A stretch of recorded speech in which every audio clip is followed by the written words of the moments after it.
Gracias por dar clic en este video, ahora solo disfruta y suscríbete y apoya a este canal comprando una membresía, enlaces abajo.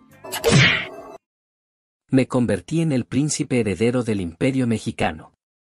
Capítulo 3. ¿Qué te trae por aquí, querida? Él tenía una expresión cansada mientras revisaba unos documentos, pero se levantó cuando entramos. Abrazó a mi madre y me dio una palmadita en el hombro antes de sentarse en el sofá. La oficina, desolada y llena de documentos, parecía reflejar la situación de Agustín I. A diferencia de lo que se esperaría de la oficina de un emperador, el espacio era grande, pero sin decoraciones, con un gran escritorio lleno de papeles. Mi madre colocó unos dulces y café que había traído sobre la mesa y dijo: «He venido a verte porque llevas días sin dormir bien y trabajando mucho. También quería que descansaras un poco y que nuestro hijo mayor te dijera algo». ¿Nuestro hijo mayor? Agustín I me miró. «Espero que no hayas venido a decir tonterías en horario de trabajo». La expresión de Agustín I al mirar a su primogénito no era mala, pero tampoco parecía confiar mucho en él. «Y esto no será fácil. Iré directo al grano». Miré a Agustín I a los ojos y dije: «He oído que las cosas no están fáciles para ti últimamente. Como príncipe heredero, también quiero ayudarte». Agustín I se rió con incredulidad. ¿Ayudarme? ¿Tú? Es admirable que te intereses por los asuntos del país, pero solo tienes 15 años.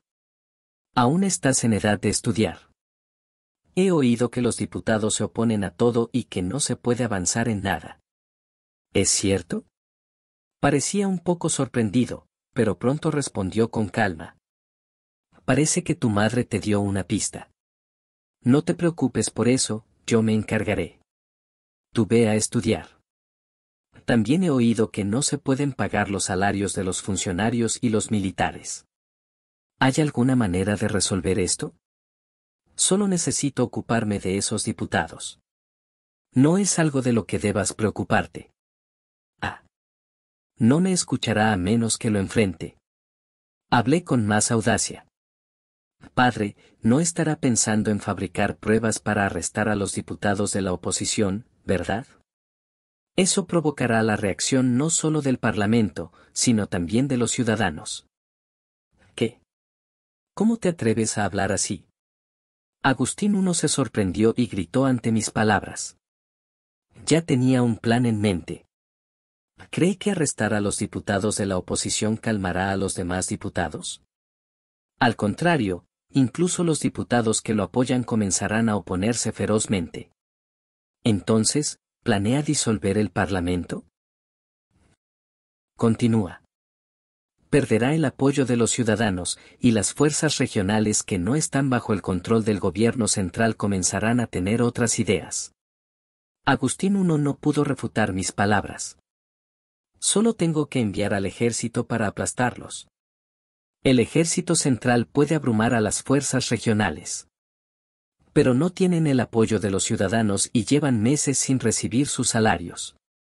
¿Cree que el ejército central será leal? Si el otro lado los convence de derrocar al dictador, tanto los comandantes como los soldados se tambalearán. Bang. Dictador. Los súbditos deben obedecer al emperador. Se enfureció con el escenario que le presenté. Pero su ira me alegró. Si realmente pensara que eso no podría suceder, no se habría enojado tanto. Simplemente se habría reído o me habría mirado con desprecio y me habría dicho que me fuera. Parece que ha cruzado la línea. Aunque en la historia real esto sucedió, si hubiera insistido en que no podía pasar, no habría habido solución. Pero parece que tiene una mejor comprensión de la realidad de lo que pensaba. Ahora solo tengo que calmarlo y convencerlo. Padre, este es el momento en que la autoridad de nuestra familia real es más débil. Muchos ciudadanos del imperio aún no conocen la existencia del emperador. Incluso los conservadores y los monárquicos que lo apoyan solo lo han hecho durante unos pocos meses. Cuanto más tiempo apoyen, más difícil será retirar ese apoyo. Por el contrario, ahora es el momento más fácil para retirar el apoyo. No debemos recurrir a métodos extremos, sino aumentar nuestros partidarios mientras resistimos. Entonces, ¿el emperador también debe preocuparse por la opinión de los ciudadanos? El problema es que la situación en México es un desastre. Acabamos de redactar la Constitución, así que no tenemos leyes adecuadas. La economía está en ruinas y la administración regional está desorganizada porque los peninsulares se han ido o han sido expulsados, por lo que no se recaudan impuestos adecuadamente. Como dijiste, no podemos pagar los salarios de los funcionarios y el ejército. Si esta situación llega a su límite, alguien tendrá que asumir la responsabilidad, y ese seré yo. Mientras tanto, los diputados solo se dedican a pelear entre ellos. ¿O están peleando a propósito debido a esta situación? De todos modos, si no recurrimos a métodos extremos, no hay manera de resolver esta situación. Agustín I se frotó los ojos con la mano, como si tuviera dolor de cabeza, y dijo: Parece que tenía sus razones para tomar la peor decisión. Después de todo, alguien que llegó a ser emperador desde cero no tomaría una decisión estúpida sin motivo. A diferencia de mí, que vengo del futuro, la forma de pensar de esta época, la posición de emperador y la tendencia de resolver situaciones con la fuerza hacen que la opción de barrer todo parezca la correcta. Si hay una opción que parece la correcta, es difícil ver otras alternativas.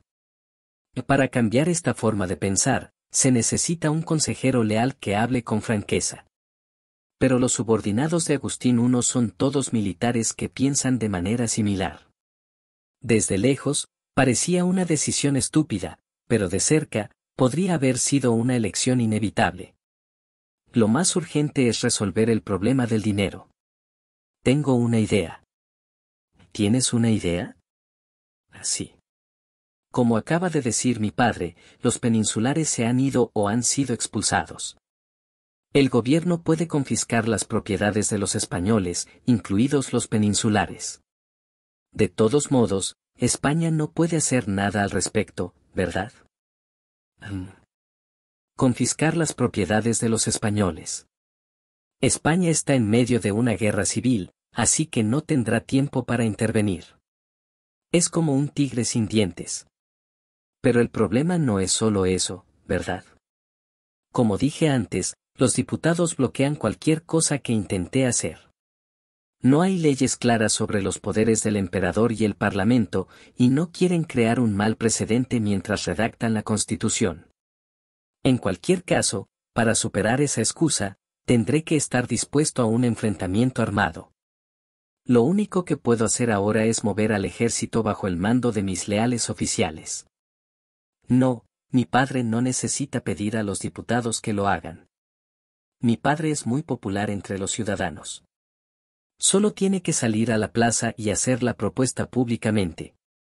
Si enfatiza que es una medida para lograr la verdadera independencia de los españoles y que la situación financiera es desastrosa, y muestra los beneficios de asegurar los fondos, los ciudadanos no tendrán razones para no apoyarlo. Después de eso, Agustín I me hizo muchas preguntas sobre mi plan. Aunque estaba a punto de colapsar, Agustín I era astuto, digno de ser el emperador. Algunas de sus preguntas eran cosas que no había considerado, pero al final, todas podían resolverse y no eran grandes problemas. Agustín I aprobó mi plan después de una larga discusión. Resultó ser más razonable de lo que esperaba. Padre, si este asunto tiene éxito, ¿puedo pedirle un favor? ¿Un favor? Está bien. Pero tú también debes ayudar a que este asunto tenga éxito.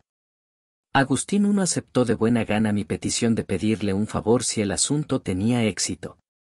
Parecía estar de buen humor. Agustín I se quedó perplejo al ver a su primogénito salir de la oficina después de una conversación de varias horas. No puedo creer que haya cambiado tanto en solo unos años.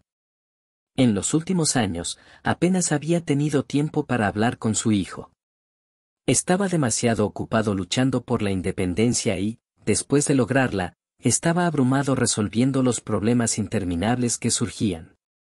El poco tiempo libre que tenía era insuficiente para conversar con su querida esposa, por lo que dejaba los asuntos de los hijos en manos de ella y solo escuchaba de lejos cómo estaban.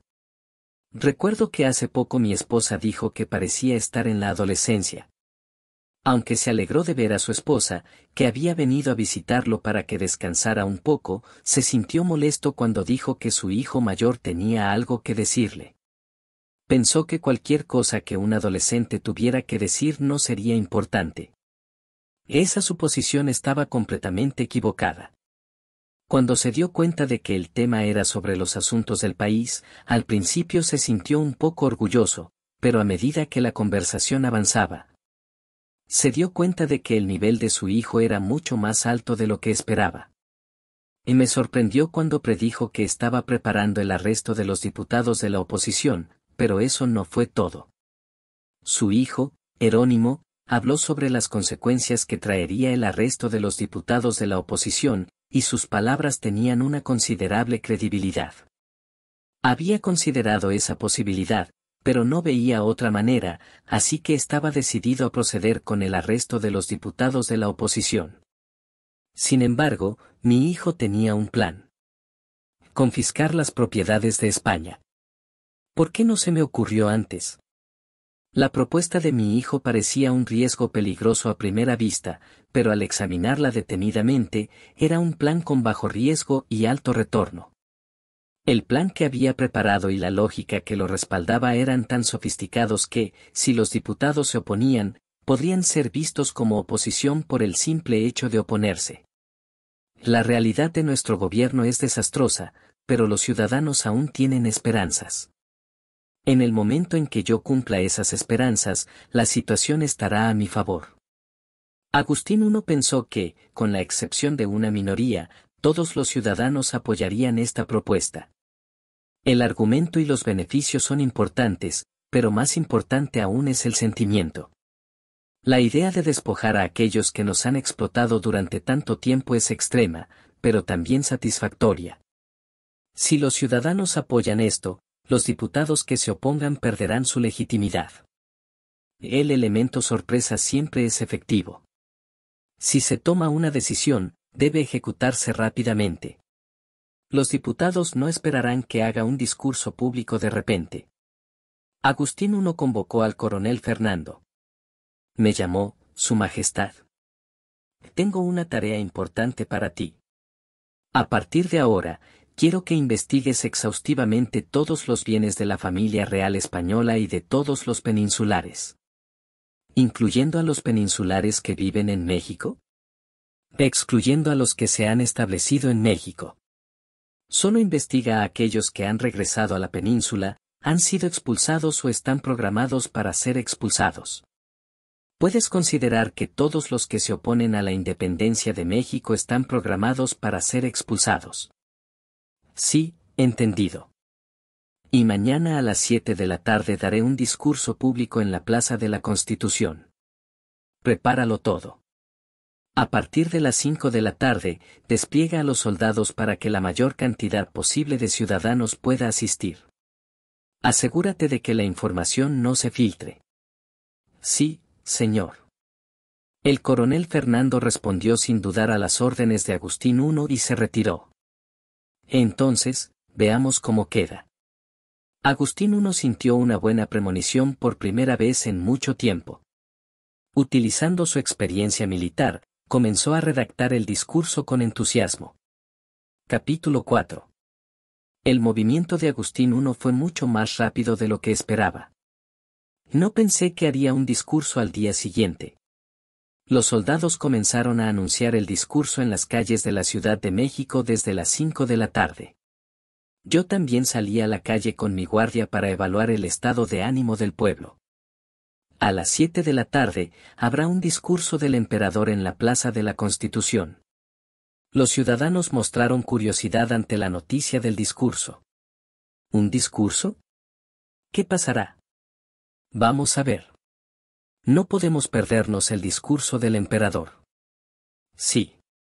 Desde la independencia, el gobierno solo ha estado peleando, así que estoy un poco preocupado. Vamos a ver. Agustín I aún mantenía el apoyo de los ciudadanos, pero estos estaban preocupados por el gobierno. Estos ciudadanos eran en su mayoría de la clase media y alta de la sociedad mexicana, conocidos como criollos, y tenían una idea de la situación del gobierno. En la gran plaza de la Ciudad de México, conocida como el Zócalo o Plaza de la Constitución, los soldados estaban ocupados preparando el podio para el discurso. Mientras observaba, vi a un grupo de criollos en una esquina de la plaza, mirando el podio con expresiones de descontento. Son diputados. Vamos a ver qué dicen. ¿Qué va a decir el emperador? ¿No deberíamos detener esto? ¿Con qué pretexto vamos a detener el discurso del emperador? No ha obtenido la aprobación del Congreso y está movilizando a los soldados a su antojo. Podríamos señalar eso. Ya le ordené a ese comandante que volviera a sus deberes originales, pero se burló y me dijo que le pagara primero. ¡Qué insolente! Parece que es un lacayo de Agustín I. Los diputados republicanos estaban preocupados por el discurso de Agustín I, pero no parecían tener una forma clara de detenerlo. Sí, ¿qué pueden hacer? Cuando llegó la noche, la gente comenzó a reunirse. Pensé que solo vendrían los criollos, pero parece que hay una variedad de personas.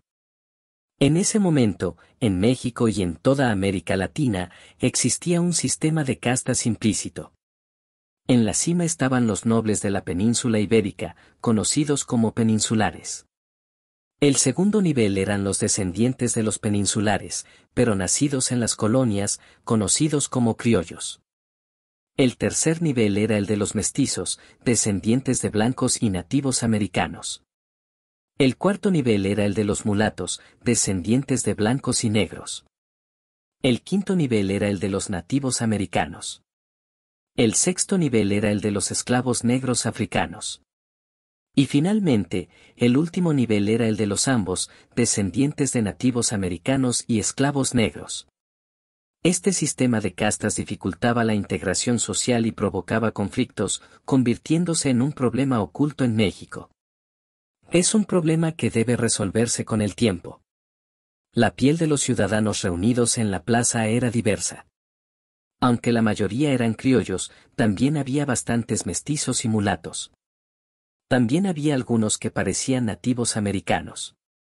A diferencia de Estados Unidos, que expulsó a todos los nativos, Nueva España había coexistido con los nativos americanos durante mucho tiempo.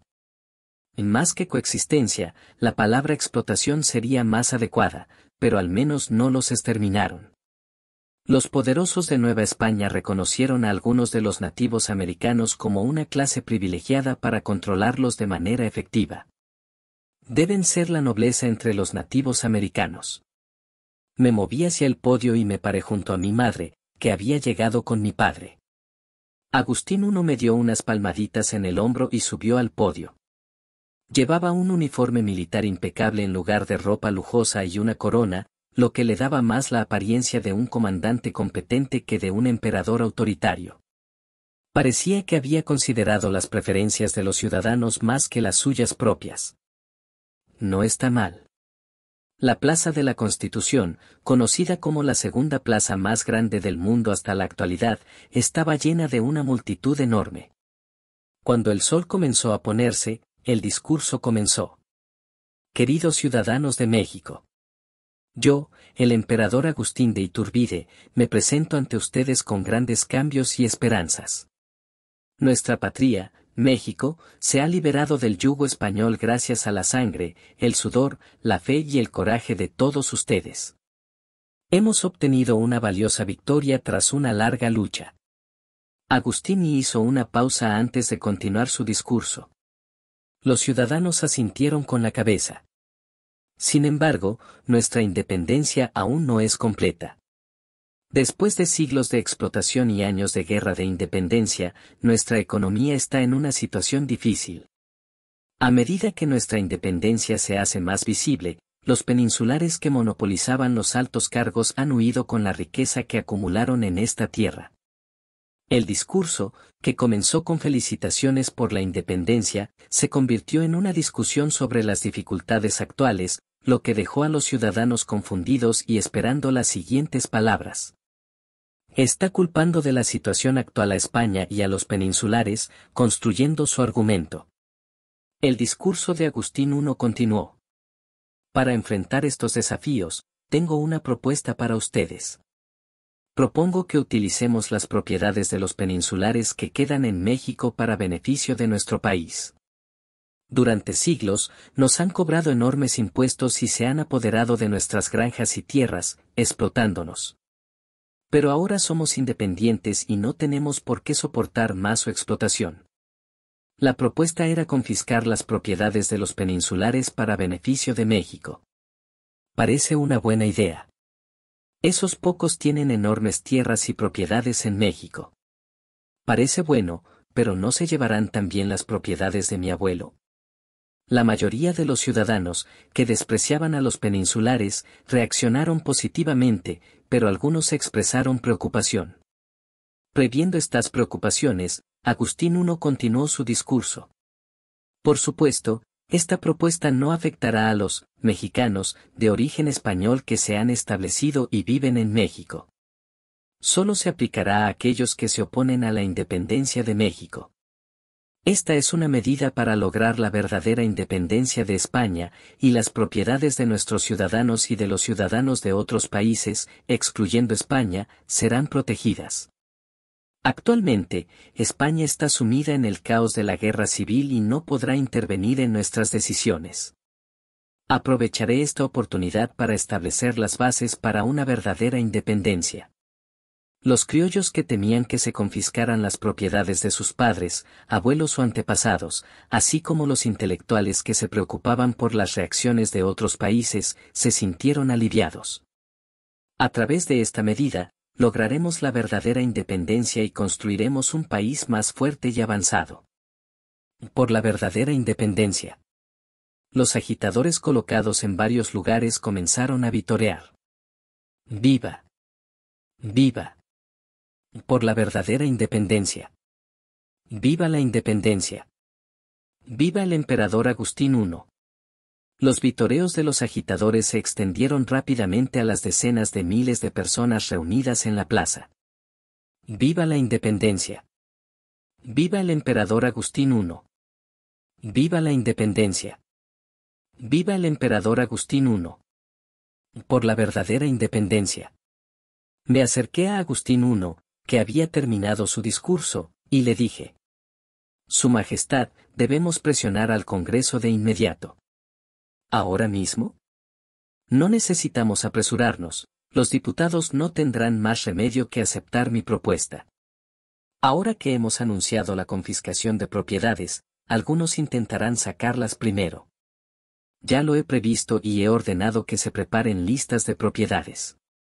Las tierras, edificios y granjas no son un problema, pero los bienes que contienen no pueden esperar la aprobación del Congreso. Necesitamos objetos que podamos usar de inmediato.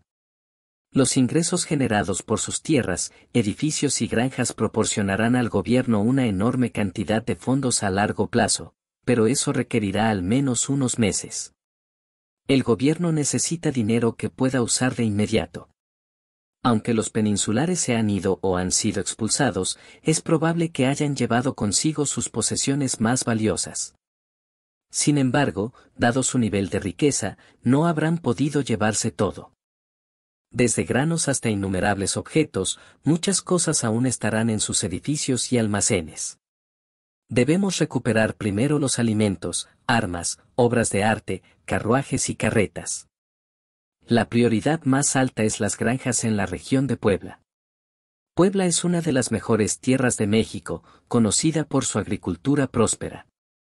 Naturalmente, muchos peninsulares codiciaban esas tierras y usaron todos los medios posibles para apoderarse de ellas.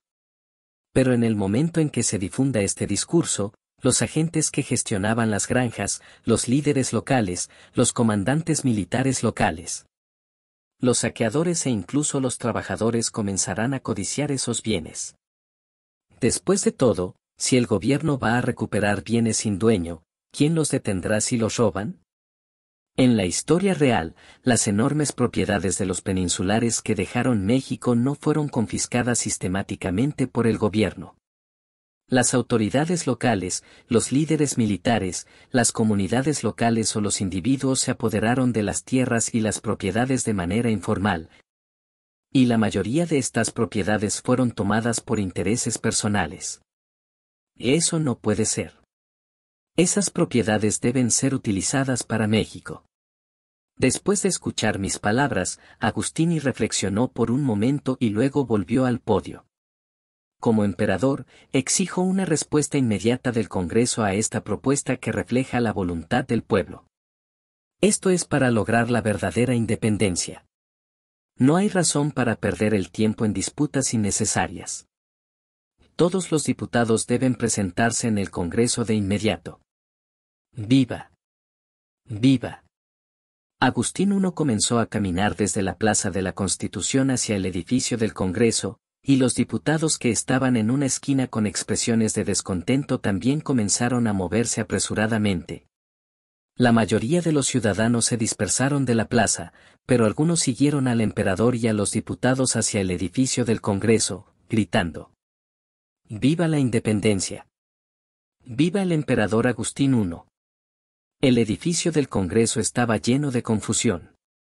Afuera, los ciudadanos gritaban pidiendo que se aprobara la propuesta del emperador de inmediato. Rafael Manino, el líder de los diputados republicanos, estaba sudando frío. Maldición. Un discurso público. Esta es una estrategia que deberíamos haber usado nosotros. ¿Cómo pudieron usarla primero? Esto no es propio de Agustín I. ¿Qué está pasando? Rafael estaba seguro de que podría derrocar a Agustín I, el héroe de la independencia y emperador. La situación del gobierno mexicano era un desastre y había señales de que no estaba funcionando correctamente. Si se prolongaba el tiempo, la insatisfacción de los ciudadanos estallaría y todo se culparía a la dictadura y la incompetencia del emperador. Si el emperador renunciaba, México podría tener elecciones presidenciales como Estados Unidos, y Rafael pensaba que él sería el próximo presidente. Aunque el Congreso tenía una gran cantidad de conservadores que apoyaban la monarquía, los republicanos tenían la ventaja debido a la naturaleza del Congreso. A medida que el republicanismo se fortalecía, el poder de los diputados aumentaba, y los diputados neutrales también se estaban convirtiendo en republicanos, mientras que los conservadores permanecían en silencio. Rafael pensaba que se convertiría en presidente, pero ahora estaba enfrentando esta estrategia desagradable. Dado que las cosas han llegado a este punto, lo mejor es ganar tiempo. En el momento en que el presidente del Congreso pensó esto, Agustín I entró en el Congreso. Con una actitud relajada en medio de la tensa atmósfera, miró a los diputados y dijo: Supongo que los diputados también han sido testigos de la reacción del pueblo a mi propuesta.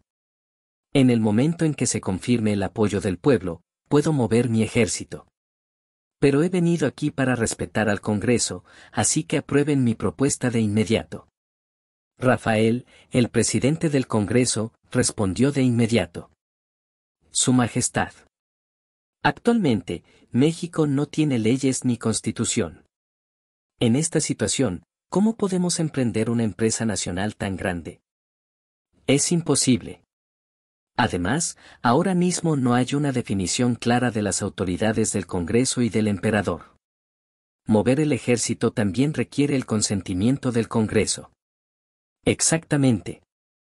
Eso es lo que ha impedido que las cosas funcionen correctamente hasta ahora. Pero esta vez es diferente. ¿Diferente en qué sentido? Mi propuesta es, por supuesto, algo que apoyo, y como el pueblo lo desea, es natural que el Congreso también la apoye. ¿Acaso el Congreso se opondrá al ferviente deseo del pueblo de lograr la verdadera independencia? No es que nos opongamos, sino que queremos examinarlo más a fondo para asegurarnos. No hay necesidad de perder el tiempo. Examinémoslo ahora mismo. Si tienen alguna pregunta sobre esta propuesta, háganla ahora. Agustín I presentó al príncipe heredero, que estaba observando la reunión detrás de él. Como el plan fue propuesto por el príncipe heredero, él responderá a sus preguntas. Rafael, el presidente del Congreso, sonrió con satisfacción. Entonces, muy bien, examinémoslo ahora mismo. Y me preguntaba de dónde había salido este plan, y resulta que fue del joven príncipe heredero. Aunque es joven y creativo, este novato se arrepentirá de haber pisado el Congreso. Rafael comenzó a lanzar una serie de preguntas, sin imaginar quién era realmente el príncipe heredero. Capítulo 5. Esto es absurdo. Los diputados republicanos tenían expresiones de desconcierto. Durante 2 horas, decenas de diputados atacaron la propuesta del príncipe heredero, pero el príncipe, de solo 15 años, refutó todas sus objeciones. Son más débiles de lo que pensaba. Cuando discutí con Agustín I, tardamos unas 4 horas. Aunque estaba borracho en ese momento, yo, que había dejado atónitos a seres divinos, tenía confianza en mi habilidad para hablar. Además, su oposición no tenía una base sólida. La situación era como una emboscada, lo que me dio una ventaja significativa. Cuando la reunión llegó a un punto muerto, Agustín I habló. Parece que no hay más que decir. Creo que la revisión ha sido suficiente. Los diputados conservadores, que habían estado observando la situación, asintieron fríamente. Sí, es cierto. No perdamos más tiempo y procedamos a la votación. Sí, es cierto.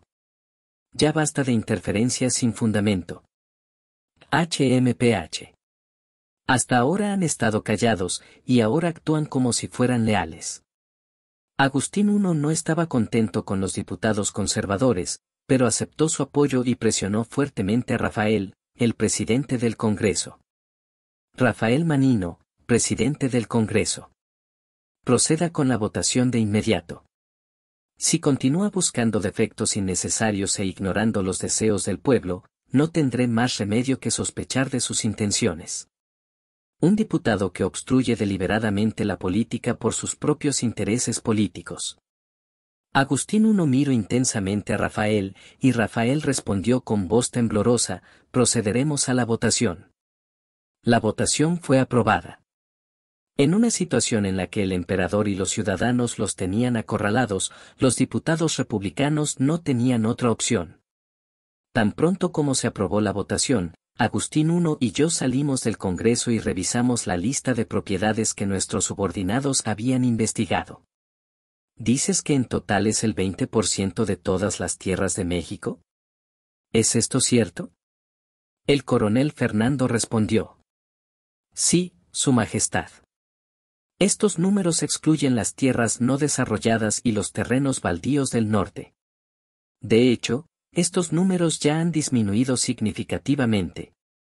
Originalmente, los peninsulares poseían alrededor del 40% de las tierras de México.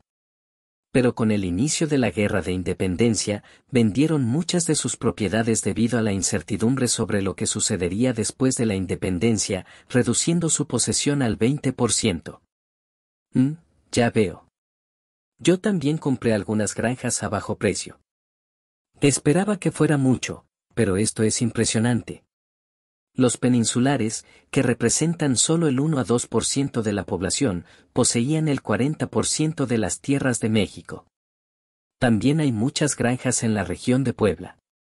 El coronel Fernando respondió a mi pregunta mientras revisaba la lista. Sí, muchos de los grandes terratenientes peninsulares en la región de Puebla se negaron a vender sus granjas a bajo precio y finalmente fueron expulsados. Mi padre se burló y dijo: esas son las mejores tierras de México, así que no querían venderlas a bajo precio. Entonces, la región de Puebla es la más importante. Padre, iré a la región de Puebla. La riqueza de la región de Puebla es bien conocida, y muchos saben que hay muchos grandes terratenientes expulsados allí. Habrá muchos líderes locales y comandantes militares codiciosos, así que necesitamos una autoridad que los domine. No, es demasiado peligroso. Fernando puede ir en tu lugar. Pero hay muchos oficiales de alto rango entre los comandantes locales. Llevaré al ejército conmigo, así que no será tan peligroso. Volví a hablar con Agustín I, que estaba pensativo. La región de Puebla es la más rica, por lo que los almacenes serán grandes y habrá muchos bienes. Si no recuperamos estos bienes, será un gran golpe. Además, en las regiones de México, hay muchos que no siguen el control central y actúan por su cuenta. Usted lo sabe mejor que nadie, padre. Debo ir. Está bien. Pero si hay algún conflicto armado, debes evacuar de inmediato siguiendo las órdenes del comandante. Sí. Agustín I ordenó a los comandantes militares leales que recuperaran las propiedades confiscadas en todo México.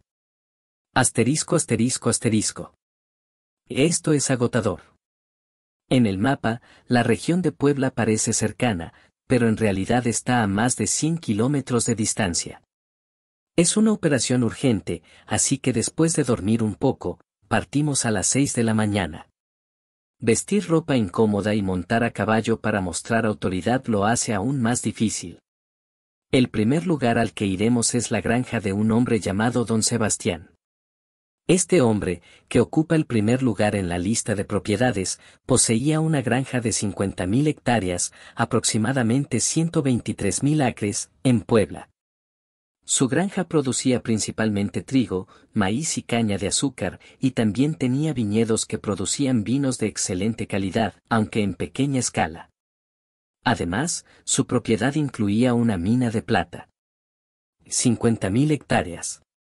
Incluso un hombre tan rico no pudo hacer nada frente a los cambios políticos y fue expulsado sin más. Llegamos a la granja con el coronel Fernando y 500 soldados. Aunque 500 soldados pueden parecer pocos, en ese momento, el Ejército Central de México tenía menos de 20.000 soldados. Teníamos que enviar soldados a todo México. Los comandantes y yo íbamos a caballo, pero los soldados tuvieron que caminar, por lo que llegamos después de 3 días de marcha. Su Majestad, ¿a dónde desea ir primero, a la mansión o al almacén? La granja era tan extensa que se tardaba varias horas en caminar entre la casa y el almacén. Vamos primero al almacén. Allí debería haber más carros. Después de 2 horas más de camino, llegaron al área del almacén. La inquietante premonición sobre la identidad de los extraños que habían visto a lo lejos se confirmó. Es el ejército. Como dijo el coronel, a lo lejos se veían soldados vestidos de uniforme moviéndose afanosamente. Maldición. Tenemos que movernos rápido. A partir de ahora, marcha forzada. ¿Qué clase de ladrón es este? Intentar robar la parte más jugosa sin esfuerzo, tiene agallas. A medida que se acercaban, el otro lado también pareció notar su aproximación y se alineó en formación. En medio del enfrentamiento entre los dos ejércitos, el comandante del otro bando gritó primero. ¿Quién es el oficial que ha traído al ejército? Es un general. ¡Qué molesto! Soy el coronel Fernando Mendoza, bajo las órdenes del emperador, he venido a confiscar las propiedades del traidor don Sebastián. Soy el general Javier Paredes, comandante de la defensa de Puebla. Me llevaré estas propiedades a la Ciudad de México, así que vayan a otra granja. Está tratando de quedarse con todo. El coronel Fernando respondió con firmeza. No puedo hacer eso. Debo cumplir con la orden del emperador de confiscar las propiedades de esta granja. Ya te dije que yo me encargaré de esa orden. Entrégame la orden y vete a otro lugar, coronel. Me niego. ¿Te niegas? Esto es una orden. ¿Te atreves a desobedecer a un superior? Es hora de que intervenga. Me adelanté y dije. Desarmen inmediatamente y sigan las órdenes del coronel Fernando. El general Javier frunció el ceño y dijo. ¿Quién eres tú? Soy Agustín Jerónimo Iturbide, el hijo mayor del emperador y su representante. Grité para que los soldados detrás de mí escucharan y se inquietaran. El rostro del general Javier cambió rápidamente y dijo con los dientes apretados, incluso el príncipe heredero no puede interferir en la autoridad militar.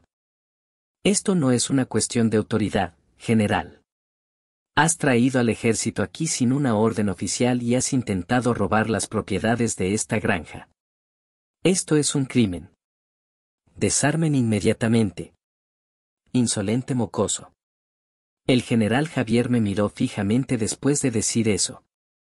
Los soldados de ambos lados estaban en una situación de alta tensión, al borde del conflicto. Preparen las armas. El coronel Fernando ordenó a los soldados que se prepararan para disparar con calma. ¡Clac! Las fuerzas enemigas eran más numerosas que las nuestras, alrededor de 800 hombres. Sin embargo, nuestro armamento era abrumadoramente superior. Deben ser reclutas. Probablemente reclutados ilegalmente. La mitad de ellos ni siquiera tiene rifles. Considerando su estado de entrenamiento, tenemos la ventaja. Mientras pensaba en eso, el general Javier gritó de repente. Asterisco asterisco fuego. Maldición. El general Javier no era una persona muy racional. No esperaba que tomara la decisión de luchar en esta situación, pero gracias al retraso característico de los mosquetes de Pedernal, no morí de manera absurda. Me bajé rápidamente del caballo y me puse a cubierto detrás de un carro. Casi muero una semana después de poseer este cuerpo. Van. Disparen. Su Alteza, retírese a la retaguardia. Teniente Manuel. Y lleve a Su Alteza a la retaguardia. Nuestras fuerzas también comenzaron a disparar y el coronel Fernando me movió a la retaguardia. Disculpe, Su Alteza. Sentí que alguien llamado teniente me agarraba del brazo y me arrastraba. Ratatatatal. Las balas de los soldados de infantería llovían y los reclutas enemigos con lanzas cargaban, mientras yo me movía hacia la retaguardia. Ratatatatal. Puede que piensen que pueden ganar por su número, pero no sé cómo planean manejar las consecuencias. ¿No tienen ningún plan? A primera vista, la situación no parecía mala, pero tampoco estábamos ganando de manera abrumadora. Aunque nuestro armamento era mejor, no teníamos rifles automáticos ni ametralladoras, así que no podíamos barrer al enemigo en un instante. Ratatatata. Si seguimos así, ambos bandos sufrirán grandes pérdidas. ¿Qué hago? Había prometido no participar en la batalla, pero tenía que hacer algo. Si seguíamos así, habría un número catastrófico de bajas. Es cierto, el cañón. Trajimos 2 cañones. Agustín no había dicho que los trajéramos por si acaso. Estaban en la retaguardia. Busqué rápidamente los cañones. Eran cañones de bronce con ruedas. La pólvora y los proyectiles estaban en el carro justo delante. ¿Pero qué hago con esto? Mientras pensaba en cómo dispararlo, alguien se acercó. Estaba buscando el cañón, pero Su Alteza lo encontró primero. No soy el único que pensó en el cañón, así que es un alivio. Si hubiera tardado un poco más, me habría decepcionado. ¿Sabe cómo disparar esto? Sí. La persona que encontró el cañón era el teniente Manuel, quien me había llevado a la retaguardia y luego desapareció. Él y los soldados que trajo comenzaron a mover el cañón y prepararlo, y yo también ayudé. Este cuerpo estaba bien alimentado y había crecido fuerte, así que tenía bastante fuerza. Para asegurar un ángulo adecuado para disparar el cañón, lo movimos a una posición elevada y pude ver la situación. Ya había decenas de bajas en ambos lados. El teniente Manuel comenzó rápidamente los preparativos para disparar. Carguen. Cargando. Espera. Teniente Manuel. ¿Cuál es el alcance de este cañón? ¿Puede llegar hasta el comandante enemigo en la retaguardia? Los comandantes enemigos estaban de pie, sin cubrirse, dirigiendo a sus tropas con valentía. Sí. La batalla comenzó a una distancia relativamente corta, así que el alcance es más que suficiente. Entonces, apuntemos a los comandantes en lugar de a los soldados. Podríamos fallar. Según usted, la distancia es bastante corta, ¿verdad? No creo que la precisión disminuya mucho, así que disparemos con cuidado. Disparemos una vez y, si fallamos, inmediatamente apuntaremos a los soldados. No habrá una gran pérdida. Sí, entendido, Su Alteza. El teniente, siguiendo mi sugerencia de disparar una vez con cuidado, despejó a los soldados y, sudando frío, apuntó el cañón él mismo. Preparados. El teniente Manuel, habiendo terminado los preparativos, dio la orden de disparar. Preparados. Fuego. Fuegón, boom. El proyectil disparado con un estruendo voló hacia el mando enemigo. Parecía que el mando enemigo, ocupado dirigiendo la batalla, acababa de darse cuenta de la existencia del cañón y se sorprendió visiblemente. Oh, el ángulo es bueno. Oh. Ah. Y general. Maldición. Boom. Los oficiales, al ver al comandante en jefe, el general Javier, convertirse en un montón de carne al recibir el proyectil en el pecho, se rindieron de inmediato. Aunque solo eran 2 cañones, su presencia fue suficiente para cambiar completamente el curso de la batalla, que hasta entonces había estado bastante equilibrada. No querían morir en una batalla sin esperanza. Los oficiales enemigos fueron capturados y los soldados fueron tratados y luego movilizados para la confiscación de bienes.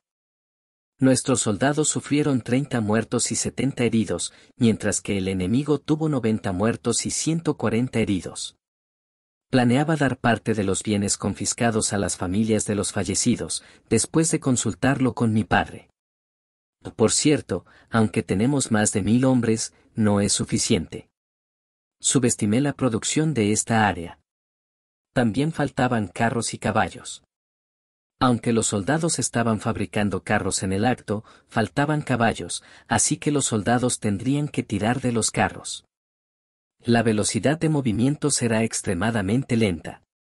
Tendré que abandonar la idea de llevarlo todo de una vez. El tamaño del almacén del gran terrateniente, que poseía 50.000 hectáreas, era impresionante. Había 8 almacenes de varios miles de metros cuadrados en el centro de la granja y decenas de pequeños almacenes dispersos por toda la tierra. En esta época, mucha gente muere de hambre, pero en este almacén, los granos se pudren por exceso.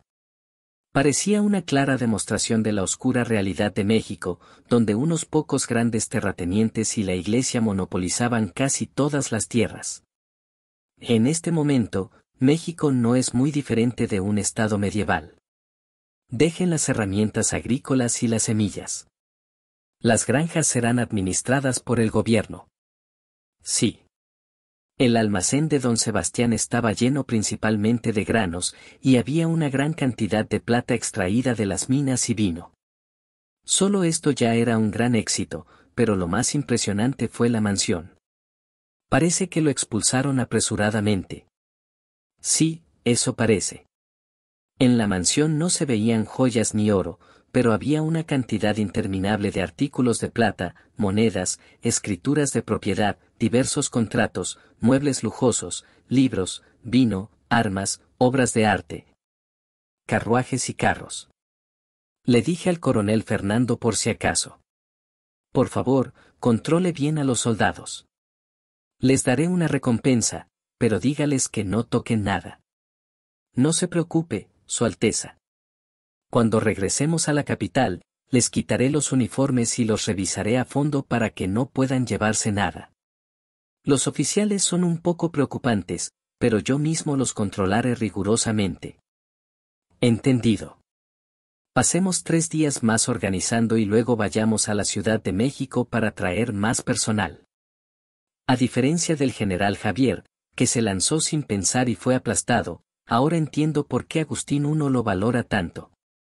Yo también dirigí la operación de recuperación de bienes durante 3 días sin descanso. Bueno, es hora de regresar a la capital con nuestros productos.